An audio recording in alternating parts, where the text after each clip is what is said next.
हाय बच्चों, welcome to our YouTube channel the real educator. आज हम देखेंगे, कल हमारा पेपर है, आज इसके पहले हम थोड़ा सा फास्ट रिवीजन अलजबरा का टोटल 4 टॉपिक्स, ठीक है, 4 चैप्टर्स आज हम लेंगे। ठीक है, तो टाइम पास नहीं करते हुए फटाफट से क्विक रिवीजन, फास्ट रिवीजन लेते हैं। पहला unit linear equation in 2 variable. Linear equation in 2 variable के अंदर में सबसे पहले हम रिवीजन में अंदर देखेंगे कि साइमल्टेनियस लीनियर इक्वेशन किसको बोलते हैं। लीनियर इक्वेशन इन 2 वेरिएबल का मतलब ये बोला था मैंने कि इसका हाईएस्ट पावर जो होगा, हाईएस्ट डिग्री ऑफ पॉलिनोमियल जो होगा या फिर वेरिएबल का जो हाईएस्ट डिग्री होगा वो 1 होगा। और उसी तरह उसके अंदर में 2 वेरिएबल हो गए, चाहे एक्स वाई रन दो, एम एन रन दो, जो कोई भी रन दो। ठीक है, तो अब देखेंगे हम simultaneous equation. Simultaneous linear equation के अंदर में साइमल्टेनियस इक्वेशन को 2 तरह से सॉल्व किया जा सकता है। साइमल्टेनियस मतलब एक साथ दिए हुए इक्वेशन। कितने इक्वेशन है? 2 इक्वेशन। 2 इक्वेशन का सॉल्यूशन निकालना है तो हम यहाँ पे 2 मेथड्स है हमारे पास में। एक है एलिमिनेटिंग मेथड, एलिमिनेटिंग मेथड, और दूसरा है बेटा, और दूसरा जो मेथड है वो सब्स्टिट्यूटिंग मेथड है।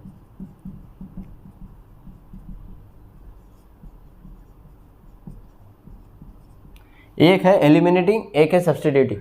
एलिमिनेटिंग समझ में आ रहा होगा तुम्हारे को, एलिमिनेट मतलब मिटा देना। तो सबसे पहले 5x 3x है, यहाँ पे अगर समझो इसको ऐड कर लिया हमने तो 8x हो जाता है, यहाँ पे कुछ कैंसिल नहीं होता। यहाँ पे -3y है और यहाँ पे +y है। लेकिन अगर यहाँ पर सपोज +3y रहता था तो इसका मतलब ये हुआ, यहाँ पे दोनों को यहाँ पर 3 से मल्टीप्लाई करने के बाद ये इक्वेशन को, इस इक्वेशन को अगर मैं 3 से मल्टीप्लाई कर लूँ, ठीक है, और इस इक्वेशन को अगर इसका कोऑर्डिनेट क्या है 1 से मल्टीप्लाई करूँ तो ऑब्वियसली इसमें कोई चेंज नहीं होगा। लेकिन इसमें जब चेंज होगा तो 3 3 9x, यहाँ पे हो जाएगा 9x + 3y = 6। तो ये वाली जो इक्वेशन फॉर्म होगी तो इसके बाद में इसको हम इक्वेशन नंबर देंगे कोई भी। तो मतलब ये हुआ कि ये जो इक्वेशन था और ये जो इक्वेशन था इसको मैं दोनों को ऐड कर लूँगा। देखो अगर ये दोनों को ऐड कर लूँ तो क्या हो जाएगा, 5x - 3y = 8 और यहाँ पे 9x + 3y = 6। अगर इन दोनों को मैं ऐड करता हूँ तो इसके अंदर में साइन में कोई चेंज नहीं होगा। अगर सब्ट्रैक्ट करता हूँ तो तुमको मालूम है नीचे में जो भी इक्वेशन होगा जो सब्ट्रैक्शन के आगे में होगा तो उसको सब्ट्रैक्शन का जो माइनस साइन है वो मल्टीप्लाई कर लेगा। तो यहाँ पे जो प्लस साइन है, ये प्लस साइन क्या करेगा, इसको मल्टीप्लाई नहीं करेगा, सीधा सीधा क्या करो, ऐड कर लो। 5x + 9x = 14x और यहाँ पर -3y है और +3y, ये बोथ आर कैंसिल हो जाएगा, 0 हो जाएगा, बिकॉज -3y + 3y = 0। और ये हो गया 0 और = 8 और 6 14। तो यहाँ पर x का वैल्यू जो आया ये 1 आया, 14/4 = 1। अब इस वैल्यू को हम कोई भी एक इक्वेशन में पुटअप करेंगे, x = 1 पुटअप करें, यहाँ पर suppose to be x into ये 3 × 1, 3 × 1 क्या हो गया भाई, 3 × 1, ये वाला इक्वेशन ले, 3 × 1 + y = 2। तो 3 × 1 हो गया 3 + y = 2, तो y हो गया 2 - 3, y हो गया -1। तो यहाँ पे ये जो है तुम्हारा इक्वेशन सॉल्व हो गया bye eliminating method. Eliminating method मतलब ये हुआ कि दोनों इक्वेशन में कोई ना कोई x और y वेरिएबल या फिर वेरिएबल जो है उसका कोएफिशिएंट सेम करो और उसके बाद में उसको ऐड करो या फिर सब्ट्रैक्ट करो। देखो ऐड करने से कैंसिल होता होगा x वाला कोएफिशिएंट, तो ऐड करो। अगर सब्ट्रैक्ट करने से y वाला कोएफिशिएंट सब्ट्रैक्ट हो रहा होगा या फिर प्लस हो रहा होगा तो उससे अगर y वाले कोएफिशिएंट कैंसिल हो रहे होंगे, एलिमिनेट हो रहे होंगे तो वो करो। डिपेंड करता है यहाँ पे साइन कौन से है। अगर इक्वेशन के अंदर में डिफरेंट साइन है तो उसको ऐड कर लो तो सब्ट्रैक्ट हो जाएगा पूरा, ठीक है। अगर उसमें इक्वेशन के अंदर में सेम साइन ना हो, अगर डिफरेंट साइन हो तो उसको ऐड करके माइनस कर सकते, कोई भी एक कैंसिल हो जाएगा। जिस तरह से मैंने देखो यहाँ पे -3y था और इसको मैंने एडजस्टमेंट करके 3 से मल्टीप्लाई किया और इसका जो कोएफिशिएंट 1 था उससे इसको मल्टीप्लाई किया, यहाँ पे तो कोई चेंज नहीं होगा। लेकिन ऑब्वियसली यहाँ पे 3y आ जाएगा, यहाँ पे 3y है, यहाँ पर -3y है, तो 3y में से -3y गया = 0। यहाँ पर मैंने एडजस्टमेंट के हिसाब से इसको ऐड किया। लेकिन अगर सपोज यहाँ पर -3y रहता था, 3x - y = 2, तो -3y तो प्लस हो जाता था। तो फिर क्या करने का, ये बड़ी जो इक्वेशन है उसमें से इसको हम माइनस करते थे, तब क्या हो जाता था, माइनस और minus, minus into minus plus हो जाता था, तो -3y + 3y = 0 हो जाता था। तो ये है हमारा एलिमिनेटिंग मेथड। तो इसके बाद में हम देखेंगे सब्स्टिट्यूटिंग मेथड क्या रहता। स्क्रीनशॉट ले लो इसका। आगे बढ़ते देखो, इधर मैं लिखता हूँ सब्स्टिट्यूटिंग के अंदर क्या करें। तो अब हम देखेंगे सब्स्टिट्यूटिंग के अंदर में क्या करना है, आपको सब्स्टिट्यूट करना है। मतलब ये भाई अगर कोई प्लेयर खेल रहा है, उसको अगर इंजरी हो जाए तो उसके बाद में जब वो आता है दूसरा प्लेयर, उसको सब्स्टिट्यूट बोलते हैं, बराबर है कि नहीं, उसकी जगह पर। मतलब ये है कि भाई यहाँ पर अगर y है, y की वैल्यू हम यहाँ से निकाल लेंगे और इस y की वैल्यू जब x के फॉर्म में लिख लेंगे तो अब इसको इसमें पुटअप कर लेंगे। क्यों, तो ये जरूर कॉम्प्लेक्स लग रहा होगा तो ये सॉल्व करो छोटे इसमें से वैल्यू निकालो। देखो इक्वेशन नंबर 2 क्या है हमारे पास में, 3x + y = 2। तो इसके अंदर में y की वैल्यू निकालेंगे तो क्या हो जाएगा, y = 2 माइनस ये प्लस है इधर जाके क्या हो जाएगा माइनस, तो y की वैल्यू क्या लिखेंगे 2 - 3x। मतलब ये y की value in the form of x निकालना है। तो अब यहाँ पे क्या हो जाएगा, देखो यहाँ पे हम पुटअप करेंगे तो क्या हो जाएगा 5x - 3y, y की जगह क्या आ जाएगा भाई, ये y = 8। चलो पहले तो इक्वेशन लिख लो, उसके बाद में क्या करेंगे, y की वैल्यू पुटअप करेंगे यहाँ से। देखो ये वैल्यू वहाँ यहाँ से पुटअप करेंगे तो यहाँ पे हो जाएगा 5x - 3, y में क्या है भाई 2 - 3x = 8। तो देखो यहाँ पर 5x है, यहाँ पे 5x को जैसा कि वैसा रखो, -3 × 6 6 हो गया, 3 × 2 6 हो गया, और यहाँ पे माइनस इंटू माइनस प्लस हो गया, और 3 × 3 9, और ये x = 8। अब देखो 5x की वैल्यू निकालेंगे ना तो x की टर्म एक तरफ रखो। देखो 5x + 9x 14x, -6x उधर जाएगा तो 8 + 6 = 14। तो 14x = 14, देन x = 1। यहाँ से ये पता लग गया कि यहाँ जो वैल्यू मिली अपने को ये सिमिलर मिली बाय सब्स्टिट्यूटिंग मेथड भी और एलिमिनेटिंग मेथड भी। ऑब्वियसली जब x की वैल्यू 1 मिल गई तो यहाँ पे भी 1 थी, वैसे जो उसको जिस तरह से यहाँ पे सेकंड स्टेप में पुटअप करे इसी तरह पुटअप कर लो, इसको वैल्यू निकल जाएंगी इसके फॉर्म में, ठीक है, बराबर है। ये है तुम्हारा सब्स्टिट्यूटिंग मेथड। अब हम बढ़ेंगे नेक्स्ट टॉपिक पे, ग्राफिकल मेथड। ग्राफिकल मेथड के अंदर में क्या बोला, ठीक है, ये देखो इसके आगे में ऐसा सिमिलरली पुटअप कर देना है, y की वैल्यू में x की वैल्यू मिल गई, चलो ऐसी पुटअप कर लो इसके अंदर में, ये इक्वेशन के अंदर में, और वैल्यू सिमिलरली ऐसा फाइंड करना, जिसको सब्स्टिट्यूटिंग मेथड बोलते हैं। अब देखो ग्राफिकल मेथड के अंदर में आपको है ना मतलब सॉल्यूशन फाइंड आउट करना है। सॉल्यूशन फाइंड आउट करके बाद मतलब x का कोएफिशिएंट और y का कोएफिशिएंट निकालने का है, और यहाँ पर x और y के कोएफिशिएंट देखो सिमिलरली ये इक्वेशन मैंने यहाँ पुटअप किया, ठीक है, ये वाली इक्वेशन थे, यही इक्वेशन मैंने यहाँ पर पुटअप किया कि जो डबल सॉल्व करने की जरूरत ना पड़े।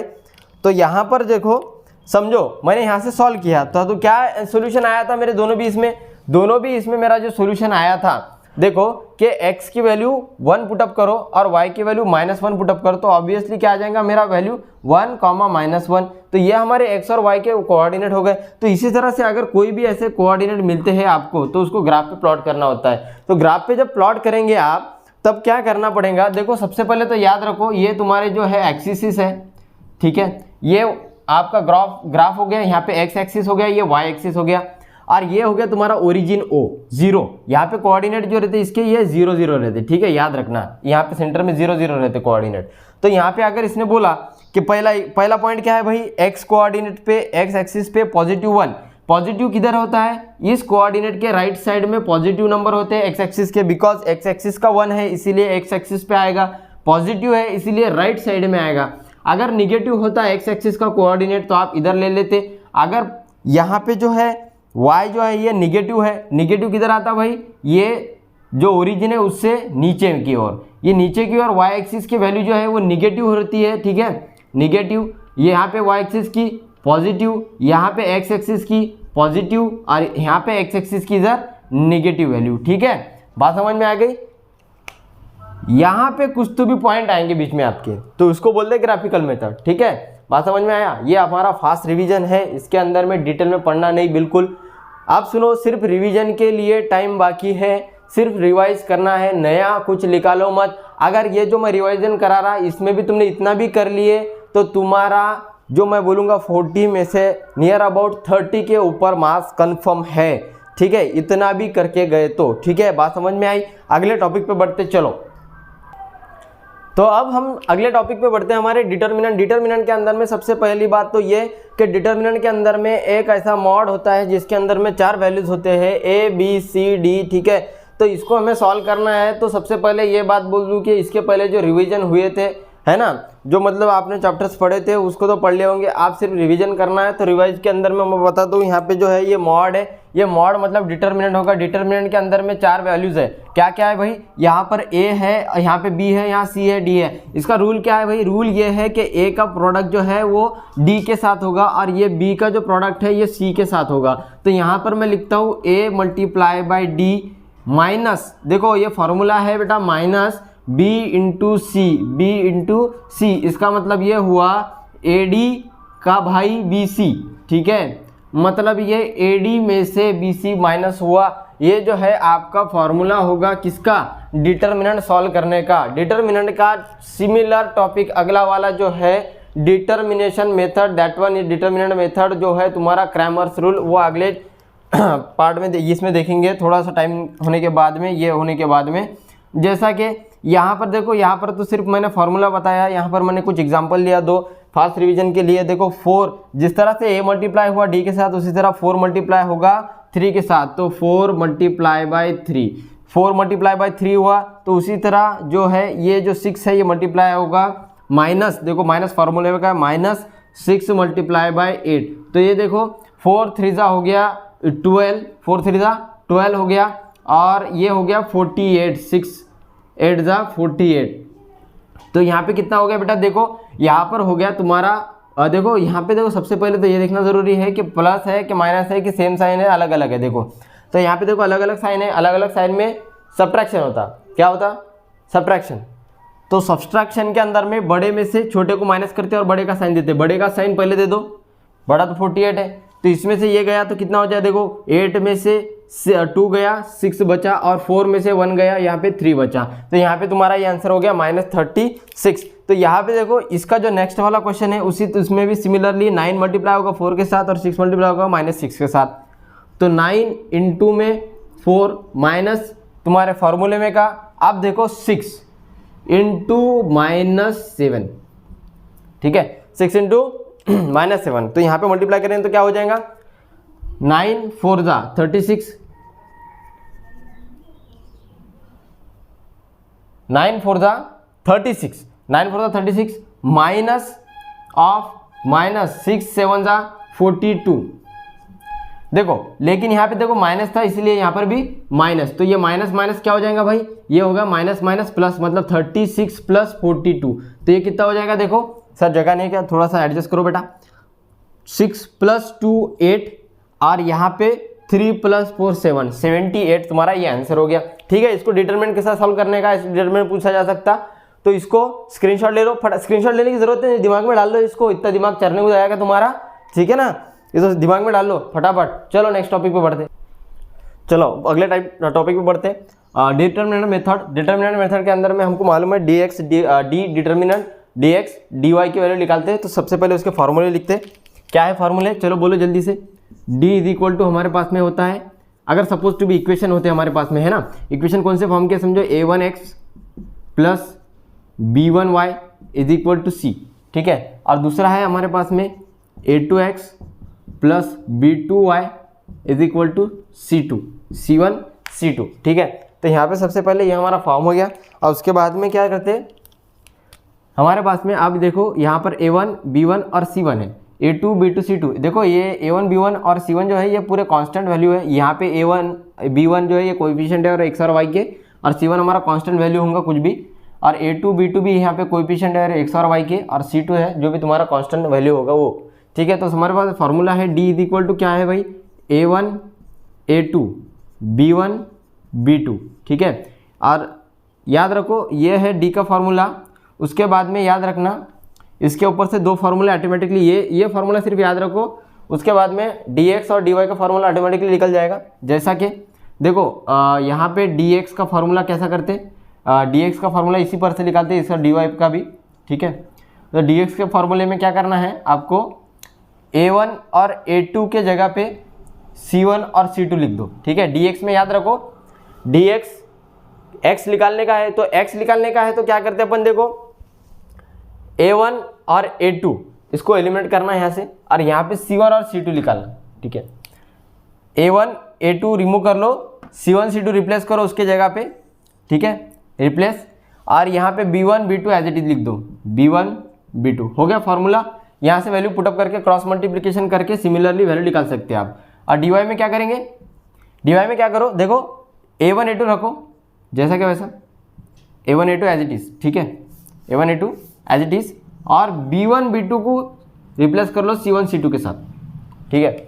ये है तुम्हारे पास में d का formula, a1 a2 upon b1 b2 upon नहीं है, a1 a2 b1 b2 dx is equal to है, देखो a1 a2 को निकाल लो dx में, c1 c2 डाल दो और b1 b2 जैसा कि वैसा लिख लो। और dy में क्या करो, a1 a2 जैसा कि वैसा लिखो और b1 और b2 के जगह पे c1 c2 डाल दो, dy निकल जाता, ठीक है। और क्रॉस मतलब यहाँ पे क्रॉस मल्टीप्लिकेशन सब्ट्रैक्ट करके ये दोनों का मल्टीप्लिकेशन, फिर सब्ट्रैक्ट करके ये दोनों का मल्टीप्लिकेशन, ये दोनों के मल्टीप्लिकेशन को में से ये b1 और c2 को मल्टीप्लाई करके माइनस कर लो, ठीक है, तो वैल्यू निकल जाता। इसके ऊपर से हमें x और y के कोएफिशिएंट निकल जाते, ठीक है। Values x is equal to हम लिखते dx अपॉन में d, जो भी इसका वैल्यू होगा dx का उसको डिवाइड करना है किसके वैल्यू से, d के वैल्यू से, और जो y होगा y लिख लेगा आपका dy में अपॉन में d। देखो इससे मतलब क्या होता है, dd कैंसिल y बचा, dd कैंसिल y बचा, ऐसा नहीं रहता। तो सबसे पहली बात तो x is equal to d x upon d, y is equal to d y upon d, ठीक है, समझ में आ गया होगा। नेक्स्ट टॉपिक पे बढ़ते, यहाँ पे नेक्स्ट टॉपिक पे बढ़ते नहीं, सीधा सीधा है ना। इसके बाद जो है आपका ओमिटेड पोर्शन है कुछ, जिसके अंदर में वो रिडक्शन फॉर्म, रिड्यूसिंग फॉर्म है इसका, मतलब समझो ऐसा कुछ रहा x plus y is equal to 2 upon x minus y upon 2 ऐसा रहा, तो इसको पुटअप करो बोले a, इसको पुटअप करो बोले b। तो ये जो है रिड्यूसेबल फॉर्म है, जो कि आपने पढ़े भी नहीं होंगे, तो आपको मैं पढ़ाऊंगा भी, रिवाइज कराऊंगा भी नहीं, ठीक है। इसके क्यों, तो ये एग्जाम में पूछा भी नहीं जाएगा रिड्यूसिंग फॉर्म का, तो रिड्यूसेबल फॉर्म बोलते हैं इसको, तो रिड्यूस करने का है ही नहीं आपको, तो खैर जो है ही नहीं उसके बारे में डिस्कस करना बेकार है, ठीक है। तो अब यहाँ पढ़ते हैं हम अगले चैप्टर पे, नेक्स्ट चैप्टर जो है क्वाड्रेटिक इक्वेशन वाला, ठीक है।